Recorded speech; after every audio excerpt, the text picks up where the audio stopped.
She was 35 or 30 when she came into the royal family. All of these lies started coming out, but we didn't know that she had told the royal. Shame rarely comes from enemies. It hits hardest from people who knew you before the glow-up, before the image got cleaned, before the fairy tale needed everyone to nod along. These are the people who saw the raw version, the habits, the patterns, the moves made when no cameras were watching, and that kind of memory sticks for life. For years, Prince Harry spoke like the world simply didn't get Meghan Markle, like all resistance magically appeared once royalty entered the chat. But according to a man from her life, long before palaces and protocols, the first pushback happened way earlier, and it was quiet, calculated, and rooted in instinct from a family that felt something was off. This is not a breakup story. It's a warning story. It's about signals that never reached the one person who needed them most, and about what happens when the past speaks calmly, not to attack, but to explain. Once a pattern gets named, you can't unsee it, and titles do not protect anyone from that moment of clarity. Every royal tale loves to start at the gates, the interviews, the smiles, the polished arrival shots. But the chapters that matter most rarely start there. They begin earlier, in regular homes, around regular tables, long before public image teams learn everyone's names and write the script. Before the crowns and cameras, Meghan lived in a much smaller world, one where ambition showed without polish and behavior showed before it was sold as destiny, according to resurfacing accounts. That world included a man named Joe Giuliano, but more importantly, it included his family, and families clock things early while institutions catch up later. Families watch how someone handles pushback, how loyalty is treated, how fast relationships turn transactional. They don't judge once, they notice patterns over time, and when they pull back, it's almost never loud. It's quiet invites, cautious conversations about the future, commitment slowing down, then quietly disappearing. This is where the story really kicks off, at least according to Joe Giuliano. The pushback did not come from jealousy, class nerves, or prejudice. It came from concern. His family, he says, sensed instability early on, a cycle of intense emotion followed by calculated distance, ambition speeding ahead while real closeness lagged behind.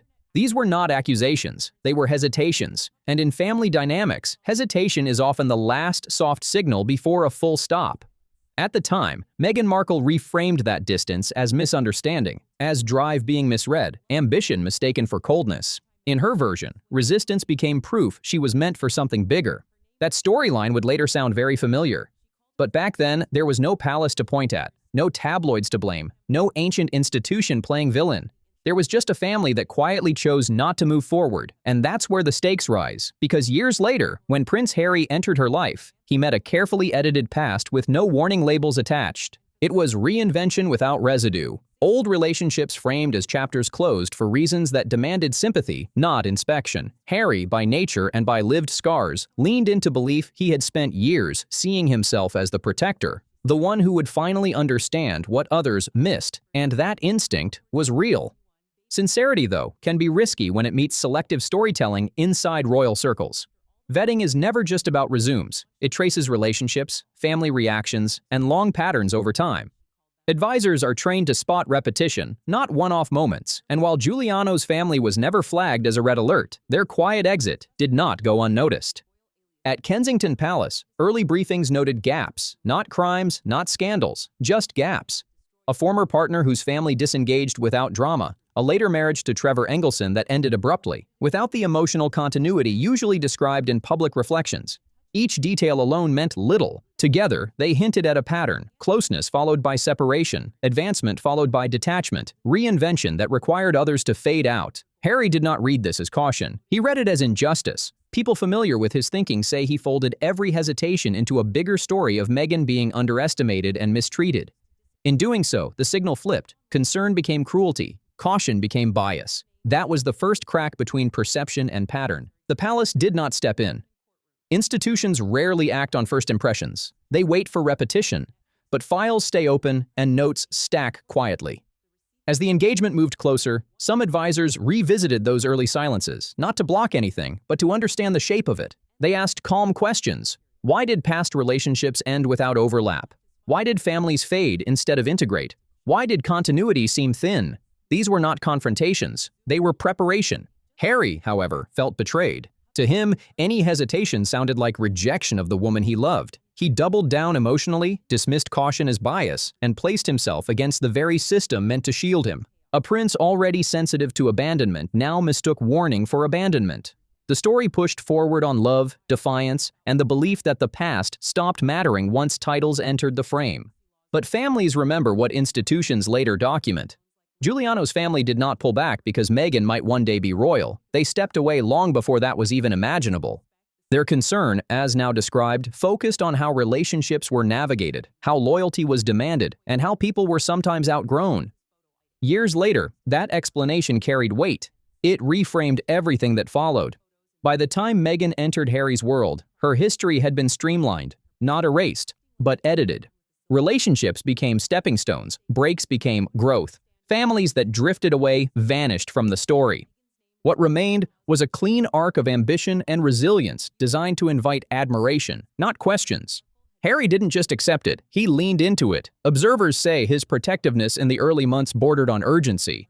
He believed he was watching history repeat itself, a strong woman misunderstood by systems, threatened by her independence. It lined up too neatly with his unresolved anger toward institutions that failed his mother, and emotional truth often outweighed procedural caution for him. This is where the warning missed its mark. Giuliano's family didn't act loudly or harshly. They slowed things down, resisted permanence, and questioned alignment, standard protective moves that can feel like rejection when ambition is already aiming elsewhere. When Harry later heard about that period, he reportedly waved it off. To him, early resistance proved Meghan had always been too much for conventional spaces. Hesitation became fear, distance became envy, caution became oppression. That reframing hardened into a pattern. When Meghan spoke about her marriage to Trevor Engelson, the focus stayed on incompatibility and growth. The speed and finality of the split, the lack of lingering connection, rarely entered the discussion. None of this proved wrongdoing, but it suggested something Harry refused to see. That closeness in Meghan's life often came with an expiration date. Advisors noticed. Vetting teams look for long friendships, family integration, continuity that does not require constant reinvention. What they found wasn't scandal, it was fragmentation, separate lives, separate circles, little overlap. When these observations were raised gently, Harry bristled. According to those present, he heard judgment where none was spoken, and that reaction sealed the divide between love and caution. He accused advisors of digging for flaws, of refusing to see Meghan Markle as she was now, and he argued that the past did not matter because love rewrites everything. This was the second warning that slipped by because institutions do not study history to punish people. They study it to predict outcomes. Repetition is what they track, and repetition never announces itself loudly. It hides in exits, not entrances.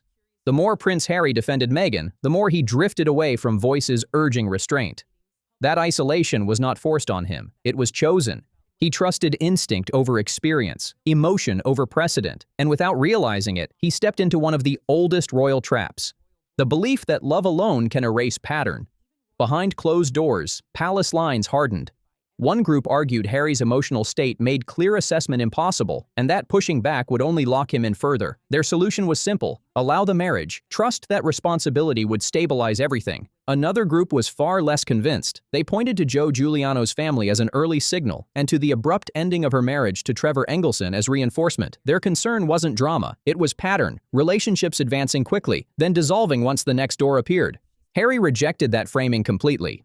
To him, it sounded like character judgment wrapped in concern. He accused the palace of repeating what families before them had done, failing to believe in Meghan. In response, he went public, leaning harder into destiny, into defiance, into love as proof. The fairy tale stopped being just romantic and became ideological. Once opposition was framed as moral failure, nuance died. Anyone asking questions was no longer careful, they were cruel. Anyone hesitating was no longer thoughtful. They were biased. There was no room left for warning to land. According to those close to the situation, Meghan understood this dynamic perfectly and reinforced it calmly, not loudly, but consistently. Past rejections became proof of strength. Families who pulled back were painted as people who couldn't keep up. Each severed tie was reframed as evidence she was meant for something bigger. This narrative rewarded loyalty and punished doubt. Harry responded exactly how you would expect. He chose loyalty. When doubts surfaced later, they no longer looked isolated. The Giuliano family's hesitation felt less like coincidence and more like pattern. The Engelson split felt less like timing and more like precedent. Palace resistance felt less like prejudice and more like déjà vu. This was the moment, according to people near him, when anger quietly turned inward. Shame replaced outrage. Not shame toward Meghan, but toward himself. He realized the warnings had always been there, not from tabloids, not from institutions, but from ordinary families with nothing to gain, and he had dismissed them all. That shame stayed private and corrosive. It did not explode, it settled. Harry withdrew from advisors he once trusted and avoided conversations that revisited the past. Acknowledging the pattern would have been too costly because it meant admitting love had not blinded the world. It had blinded him. By then, it was too late for correction. Institutions cannot rewind marriages, they can only manage fallout. The pattern was now embedded at the highest level of public life. And so the warning once embodied by Joe Giuliano's family resurfaced, not as an accusation, but as an explanation. They did not pull away because Meghan lacked worth. They pulled away because they recognized a pattern long before anyone else wanted to name it. They rejected permanence because they sensed impermanence. A life always aimed at the next chapter instead of the bond right in front of them. Prince Harry mistook that signal for cruelty, and by doing so, he willingly stepped into a story whose ending now felt painfully familiar. This was no longer about right or wrong. It was about signals ignored until they turned into history. It became a question of repetition. How many times a warning can show up before it stops being a warning and starts being record? By the time the palace reached its own conclusions, the marriage was already locked in.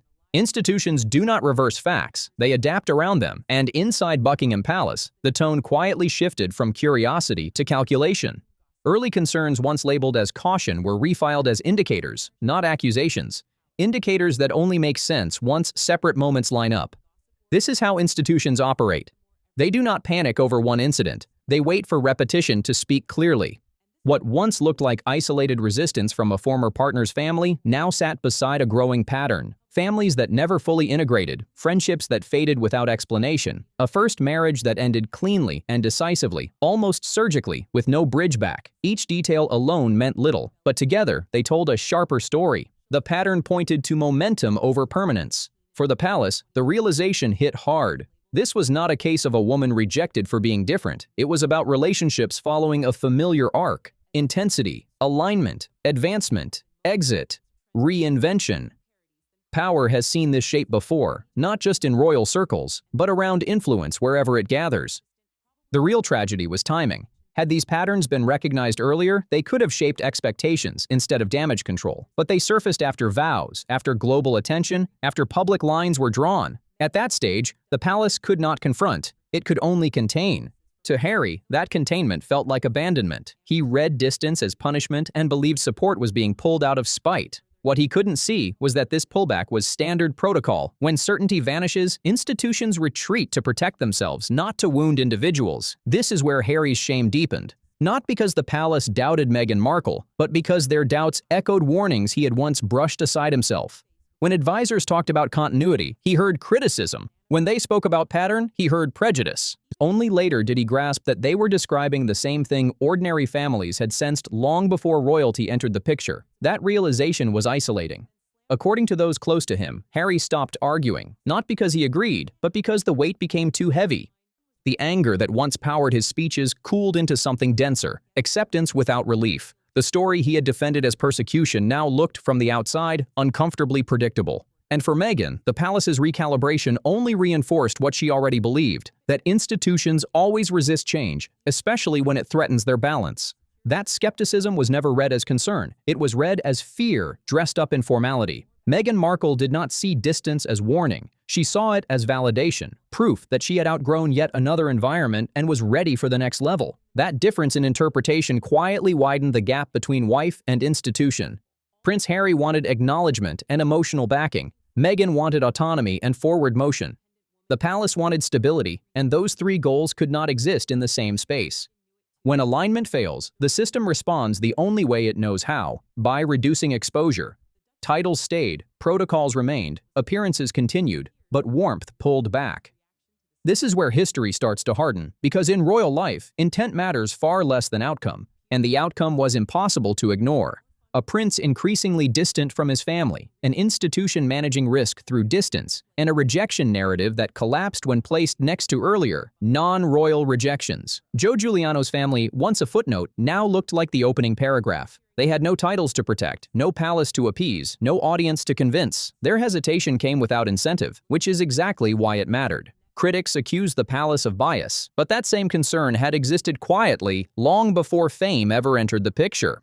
That realization cut deeper for Harry than any headline. The discomfort wasn't public, it was internal. Accepting that those early signals were concern, not cruelty, meant admitting that love alone had not been enough to override pattern. It meant confronting the idea that instincts shaped by loss and defensiveness had guided him away from clarity, not toward it.